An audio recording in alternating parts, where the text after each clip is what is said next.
आजचा भाग पाहून माझं डोकंच फिरलं. असा ट्विस्ट मी मराठी सिरियलमध्ये खरंच कधी पाहिला नव्हता. मंडळी, मी खरं सांगतो, पहिल्या 2 मिनिटातच सत्या मंजूने मला पूर्णपणे शॉक दिला. नर्सचा मास्क खेचला आणि समोर मंजू वाघमारे. अरे, हे फक्त सीन नव्हता, हा थेट भावनांवर हल्ला होता. आणि सत्या गुड मॉर्निंग वाघमारे म्हणतो, हात धरतो, प्रेमाने पाहतो आणि पुढच्याच सेकंदाला ती दुसरी नर्स. इथेच मला रागही आला आणि हसूही. कारण सत्या आज जेवढा गोंधळलेला आहे ना, तेवढाच आपण प्रेक्षक. पण खरी मजा कुठे आहे माहितीये? जेव्हा सत्या म्हणतो तिच्यात 10 वाघिणींचं बोळ आहे. तो डायलॉग नव्हता, तो मंजूच्या प्रेमावरचा शिक्का होता. आणि हो, इथेच माझं स्पष्ट मत आहे. मंजू नर्स बनून नाही, तर सत्या वाचवण्यासाठी रणांगणात उतरलेली वाघीण आहे.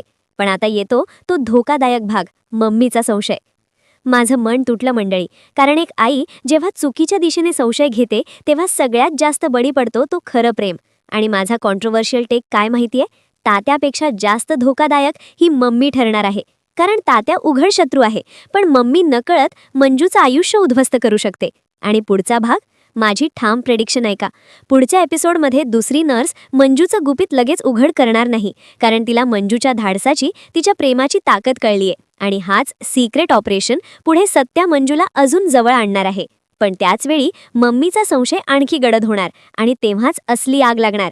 आता माझा शेवटचा सवाल, जर तुम्ही मंजूच्या जागी असता तर सत्याला सत्य सांगितलं असतं की प्रेमासाठी हा खोटा खेळ अजून चालू ठेवलात? कमेंट केल्याशिवाय जाऊ नका, कारण तुमचं उत्तर पुढच्या भागाचा अंदाज बदलू शकतं. चॅनलला लगेच सबस्क्राईब करा.